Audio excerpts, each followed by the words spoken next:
Épître de Paul aux Romains, chapitre 12. Je vous exhorte donc, frères, par les compassions de Dieu, à offrir vos corps comme un sacrifice vivant, saint, agréable à Dieu, ce qui sera de votre part un culte raisonnable.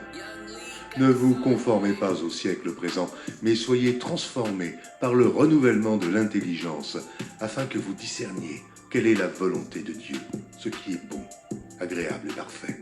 Par la grâce qui m'a été donnée, je dis à chacun de vous de n'avoir pas de lui-même une trop haute opinion, mais de revêtir des sentiments modestes, selon la mesure de foi que Dieu a départie à chacun. Car, comme nous avons plusieurs membres dans un seul corps, et que tous les membres n'ont pas la même fonction, ainsi, nous qui sommes plusieurs, nous formons un seul corps en Christ, et nous sommes tous membres les uns des autres. Puisque nous avons des dons différents, selon la grâce qui nous a été accordée, que celui qui a le don de prophétie l'exerce selon l'analogie de la foi, que celui qui est appelé au ministère s'attache à son ministère, et que celui qui enseigne s'attache à son enseignement, et celui qui exhorte à l'exhortation, que celui qui donne le fasse avec libéralité, que celui qui préside le fasse avec zèle, que celui qui pratique la miséricorde le fasse avec joie, que la charité soit sans hypocrisie, ayez le mal en horreur, attachez-vous fortement au bien. Par amour fraternel, soyez pleins d'affection les uns pour les autres. Par honneur, usez de prévenance réciproque. Ayez du zèle et non de la paresse. Soyez fervents d'esprit. Servez le Seigneur. Réjouissez-vous en espérance. Soyez patients dans l'affliction. Persévérez dans la prière.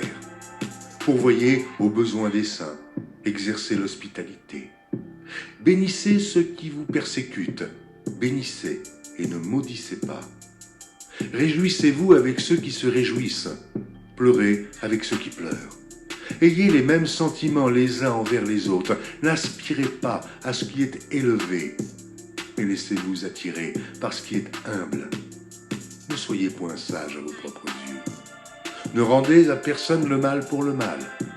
Recherchez ce qui est bien devant tous les hommes. S'il est possible, autant que cela dépend de vous, soyez en paix avec tous les hommes.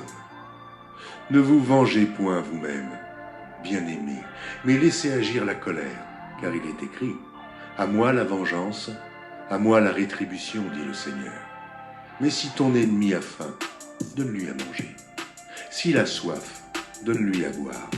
Car en agissant ainsi, ce sont des charbons ardents que tu amasseras sur sa tête. Ne te laisse pas vaincre par le mal, mais surmonte le mal par le bien.